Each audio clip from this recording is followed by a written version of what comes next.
Hello, welcome back to Comic Quirks with Jimmy. I'm your host, Jimmy, obviously, and I'm with the great Stephanie Hans. How are you? Hello, bonjour from France. Oh wow, you're over there right now. How? What's the time difference? It's late. Oh, sorry. It's actually midnight past 10. Oh, okay, that's not bad. That's not bad. I'm It's normally okay. awake till These like 2. days I'm working very late. I think the lockdown has changed all the biorhythm of everybody. So these days I'm working at night. But tomorrow it changes. Yeah, I got to get that good sleep pattern in. Well, So you are obviously a fabulous artist from your works from Marvel to DC. Even though you were like mainly at Marvel, you still did some stuff for DC, which is kind of weird. I didn't know you could do that. And obviously, your book Die, fantastic book. But we got to start off by talking about how you got into the art business of comics. it goes way back. Basically, I graduated from kind of famous art school in France in 2002. It's Not, a while back, but not to brag, just a famous art school.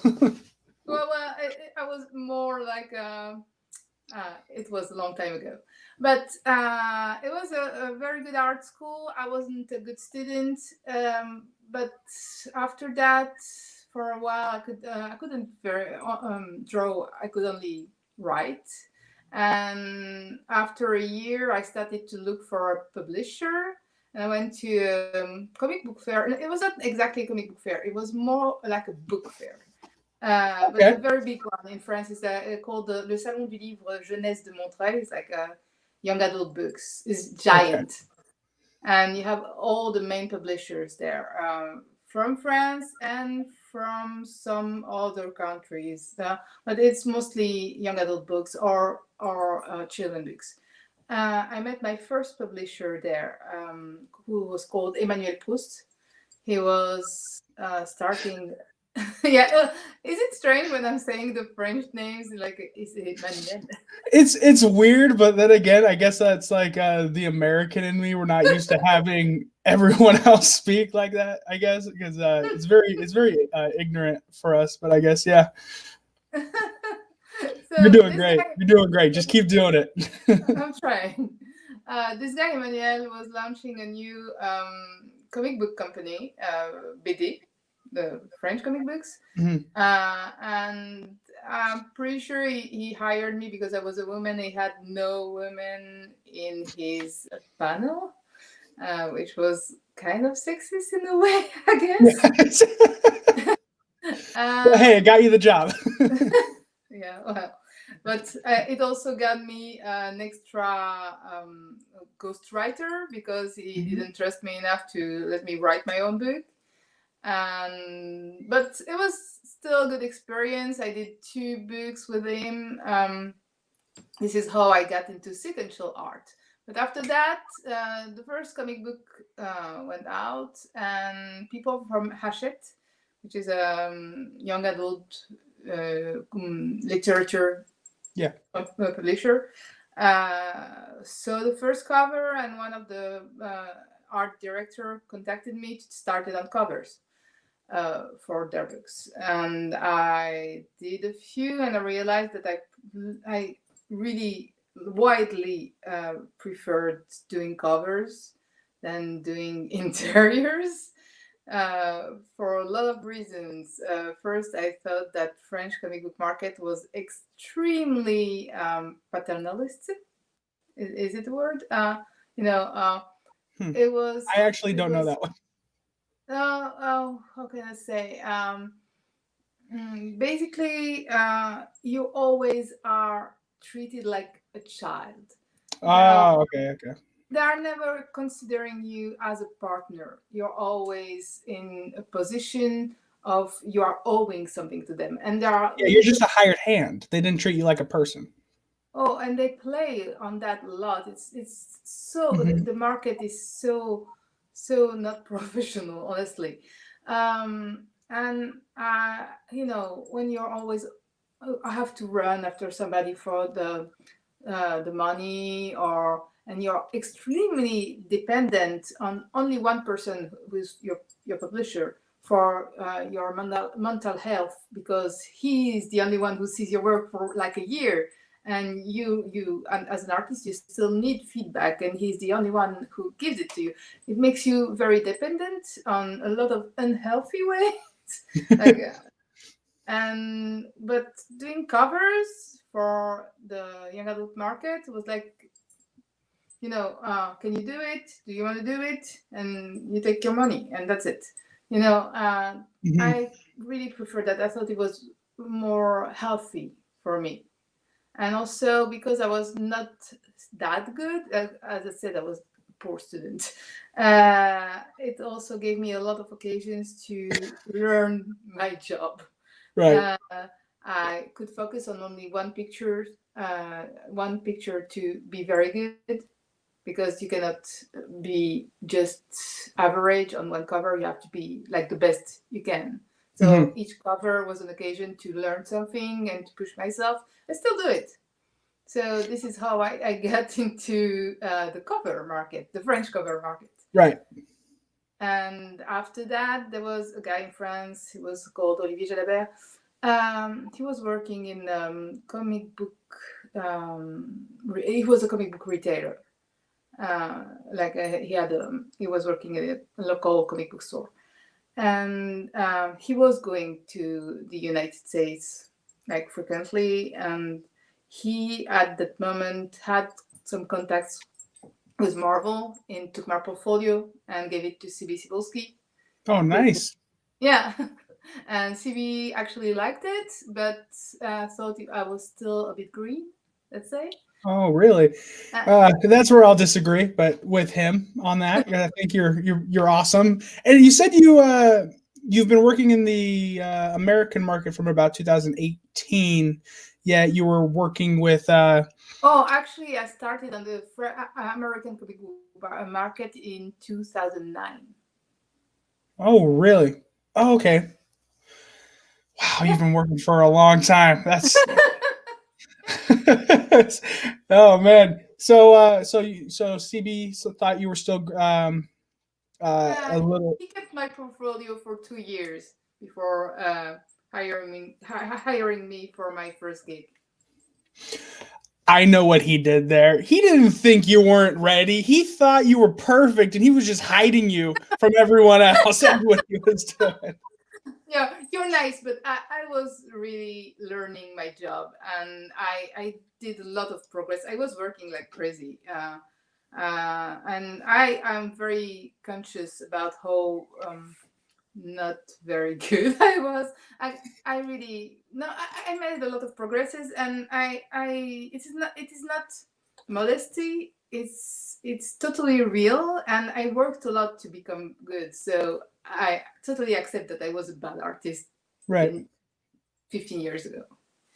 That's good. If we're not growing, we're dying. That's a Yes. saying.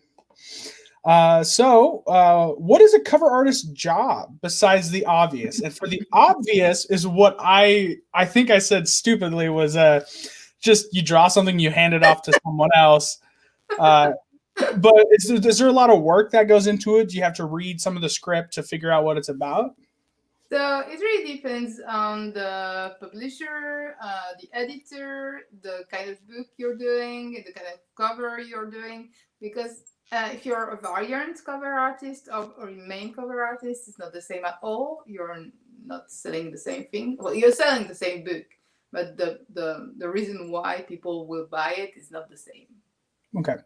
People won't buy the variant for the same reason they buy the main thing. So if you're just say the A cover artist, the main title, Mhm. not the variant, is there a lot more editorial restrictions?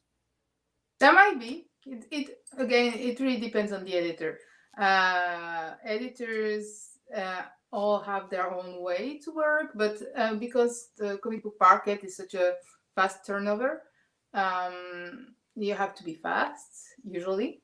Well, yeah, it really depends. But You're about like 3 months ahead of schedule. Sometimes it's a week. Oh no! I once had to turn 3 covers in a one weekend. In a weekend. Yeah, Are you okay? I'm tired. You want to talk about I'm always tired. it?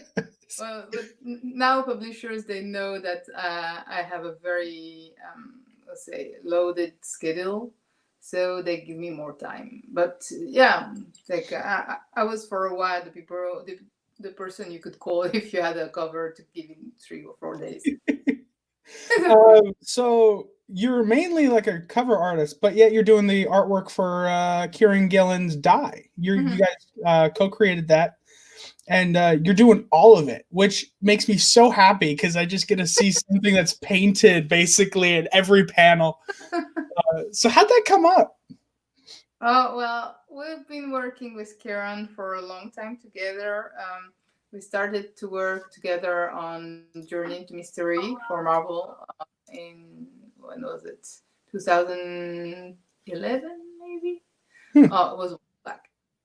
And at that moment, I was the main cover artist, so he would give me scripts, which is not always the case, but I had some kind of script. So yeah, as you were saying, it's 3 months before, but the cover is published 3 months before the book. Right. But you don't have 3 months to do the cover because it has to be published 3 months before the book for the credits.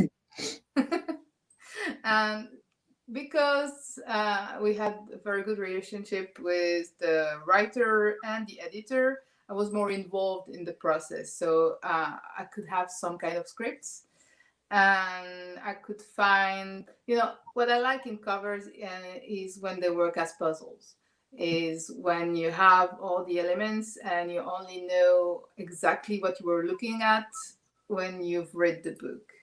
And this is what I was trying to do with the cover of Journey into Mystery. Obviously, at that time, I had more time on my schedule to think about it.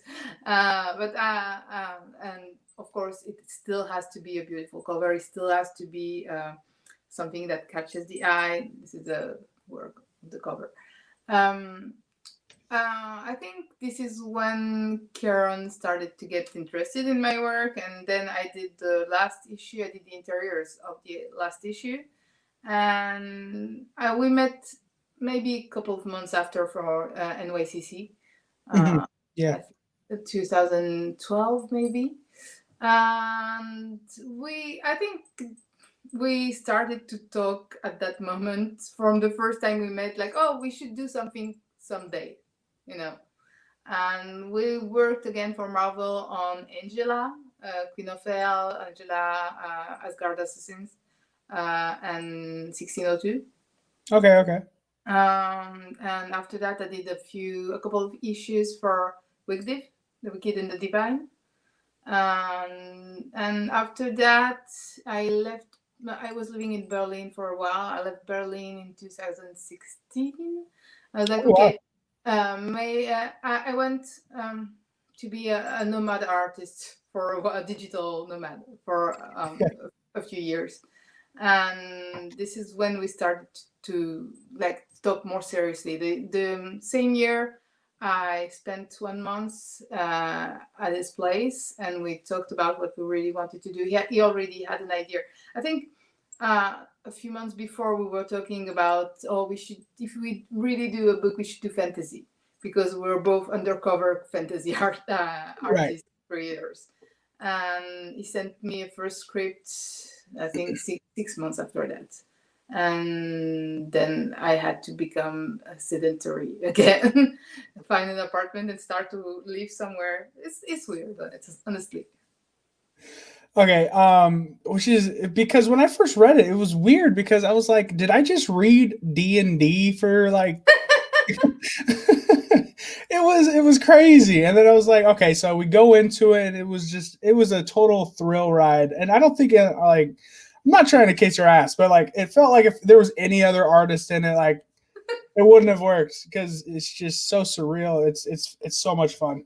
It would have Uh, been different, but so what kind of artist do you consider yourself? I, it's been a few years. I've been considering myself as a kind of digital impressionist, maybe. Uh, I think I'm always trying to emulate the reality rather than really represent it. Right. So how do you put reality in fantasy? Oh, wow. Like, I think this is the main question of every fantasy book reader. Uh, I think the thing is, stories have to make sense. It's not because the things are foreign that you cannot relate to them, you know. mhm. People in die are very real, even if the word is not. I think there was I think C.S. Lewis, the writer, for people who don't know, the writer for Chronicles of Narnia. I think he said fiction has to make sense Yeah. and reality doesn't. Oh yeah, we're living in a very crazy reality right now. So Right. I guess that makes a lot of sense. Would you agree with this? Dominic Powell says it's Die is essentially dark fantasy Jumanji. Oh, we've been saying that a lot. I think we were pitching the AI as a gothic Jumanji. So yeah. That's awesome. Okay, so now here we go. America Chavez. How'd you get that gig? Oh well, honestly, like any other at Marvel, someday I get a mail like, "Can you do this?" And I usually say yes because So your cover though, I was looking at it and she she uh, she seemed more African American. I don't really know a lot about American Chavez. Is there a reason why you chose to say yes to this role besides money? oh, money is never my main point in work. Honestly, I could make way more money just doing young adult covers. Mhm. That pays way more than comics. All right, I'm gonna write that down. Oh, that's true. But I actually have an agent for the young adult gigs, and he knows he can only contact me for two reasons, not one or the other. These two: is it fun? Does it make a lot of money? And if it's not the both, I'm just saying no because I'm not doing this job for anything else than because I love it. You know. So I don't know. Why did I say yes? The only reason I say yes usually is because it's fun. Okay, that's a good reason. No, well, I really love my job.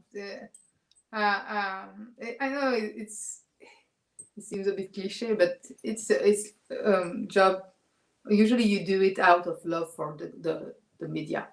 Right. Like you love comics, you love the characters, you love. I love I love drawing, painting more than I love comics. I can say that. But comics just give me a lot of occasions to try a lot of things and to have a lot of feedbacks also and to grow all the time as an artist. It's always a new occasion to try something, try new colors, try new compositions. Uh, it's a fun job. Well, then it's not a job. So we're gonna get into something a little more heavy, guys. For some people who might be uncomfortable with this, this is something I feel like is important to talk about. So we're gonna talk about it. And if you feel uncomfortable, go ahead and leave. It doesn't matter. It's fine. Um, I'm here for me to hang out with people I like to hang out with. That's kind of why I'm here. Okay, so you're a woman breaking into comics, and we know it's like harder for women to break into comics. And how did you feel that was applied to you?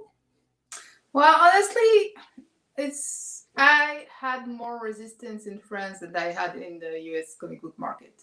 Really? Oh yeah. uh, France is more sexist usually, like openly sexist.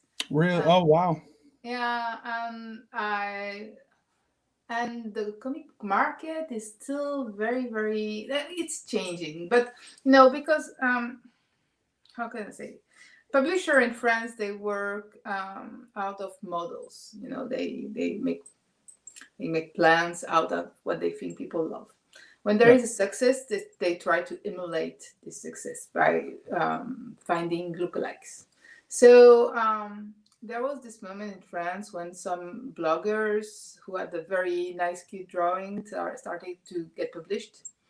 And suddenly, the French comic book market decided that this was the woman part of the comics. Like this is what would bring them female readers, and this is what they would look for in female artists. And in one way, it was a good thing because it opened the door to a lot of new creators.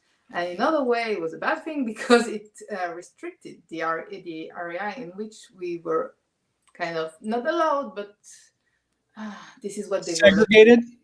This is what and if you weren't doing that, you were like let's say a monkey, like how can I say?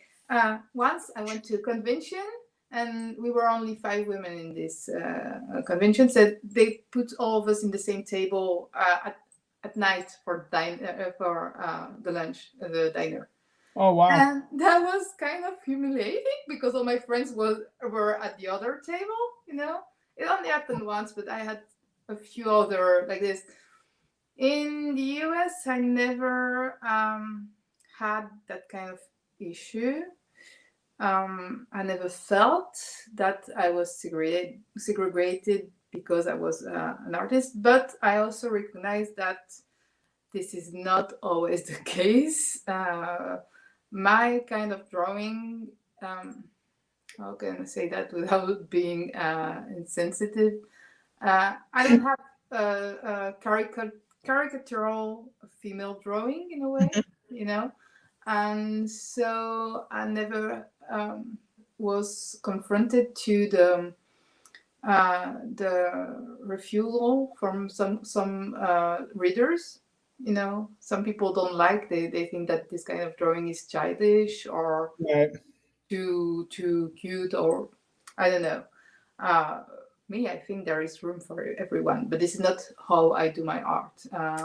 It's not what I like to draw. This is not what I want to draw, and I think this is one of the reasons why I never had that kind of issue, because if you don't know that I'm a woman, maybe you will know just by looking at my drawing. Okay. I didn't. Okay. First off, I don't. When I read comic books, I didn't know. I don't look at the title. I mean, well, what is it? Title page is really the thing. So I don't really know who writes it. I know sometimes I pick a book that I already know who's writing it because I got my favorite writers, and so I read them. But I don't really look at the art page, artist on it, and so I don't connect feminine or masculine. Um, uh, what's the word? Stereotypes to it, I Mhm. guess.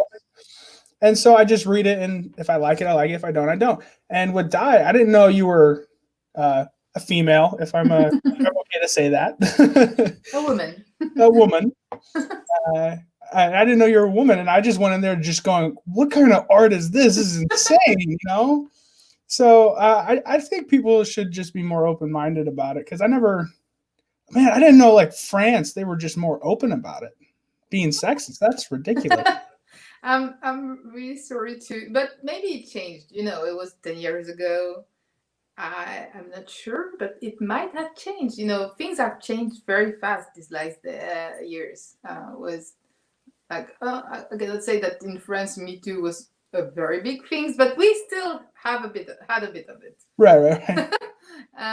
But and there are a bit more women doing French comics right now. Not a lot, but a bit more. Dominic Powell asks, who are your major influences as an artist growing up? Um, so my main model as an artist is a Russian illustrator from the 30s called Billy Bean.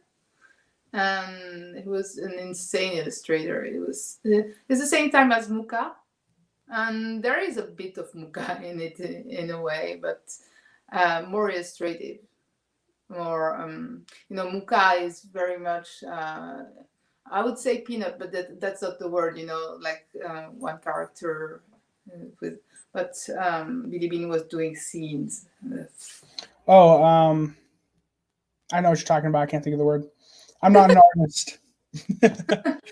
So did you have any like historical impacts on Dai? Like you had to do some like research on history or something like that? Like maybe like your man Montesquieu? Yeah, well, I'm working with Kieran Gillen, so of course I have to do a lot of researches all the time. To be fair, it gives me a lot of links, but because I'm always translating, converting his Word files in PDF, I cannot click them, and that's annoying. But he does a lot of research for me. Oh yeah, dude. Web references. I actually did a video the other day talking about comic scripts and how to like set up the basics for people. And web references are key. No. Oh, hello. You would think that, but as soon as you will have to look for something very precise, internet is not your friend.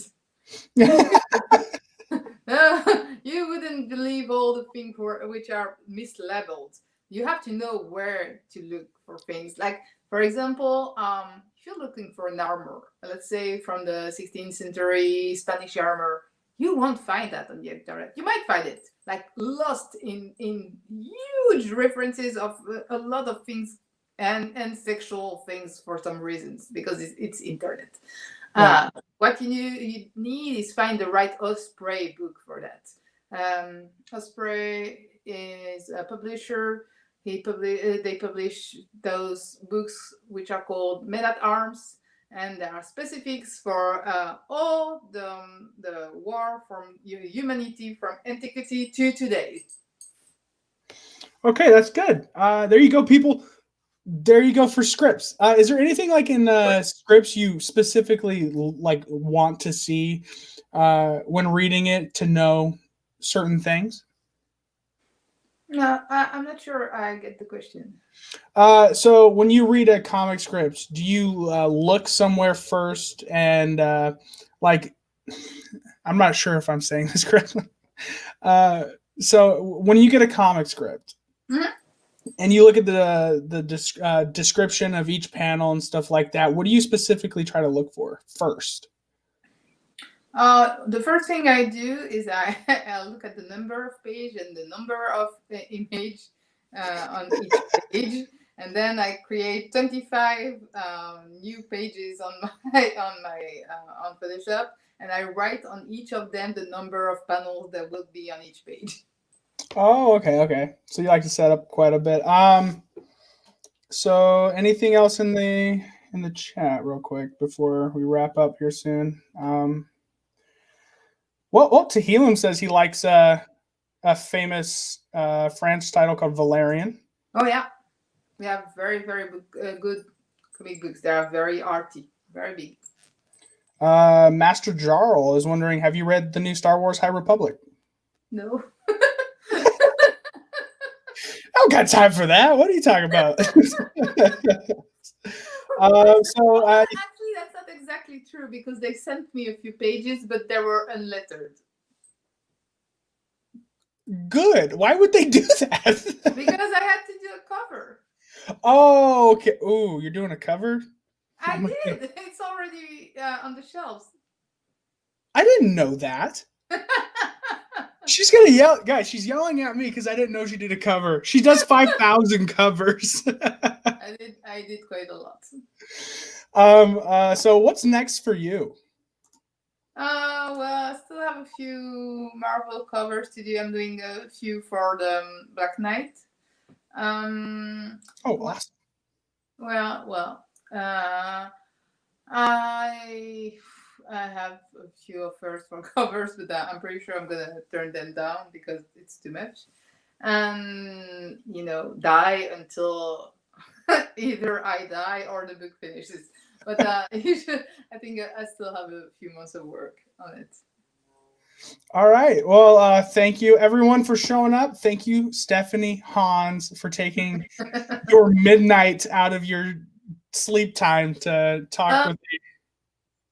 I actually put some decent clothes to talk to you. I was in my PJs. I appreciate it. Okay. I'm getting crapped on now. I'm gonna jump right back on them. I tell you. All right. Well, thank you for showing up, everyone. I might have another interview in an hour. Depends on the guy. If we were supposed to be scheduled for 5 p.m. today. Who are I you don't talking to? well, I don't know if you know him, but he's another a comic book YouTuber named Comics with Bueller. Oh yeah, I absolutely know nothing about YouTubers. That's as a lot of people don't. So that's why. Well, Stephanie, I tried to get into the YouTube things. One day, one of my friends showed me a video of ASMR, and I was like, "Yeah, well, I'm out." Oh, ASMR is something that people created just for the F of it. Why not? People want to hear me chew on food. Why not? That Oh just my gives me goodness. so flabbergasted. I'm like, okay, this girl just put some shaving cream on the mic. Okay, I think I'm too old for this crap. Oh, there are a lot of great artists on YouTube also. Michael Avon Oming. He has his own channel and he likes to show people his art, and it's awesome. I put it on every now and then when I'm just doing homework. That's great. All right, we are going to close now. See you guys. Have a good one.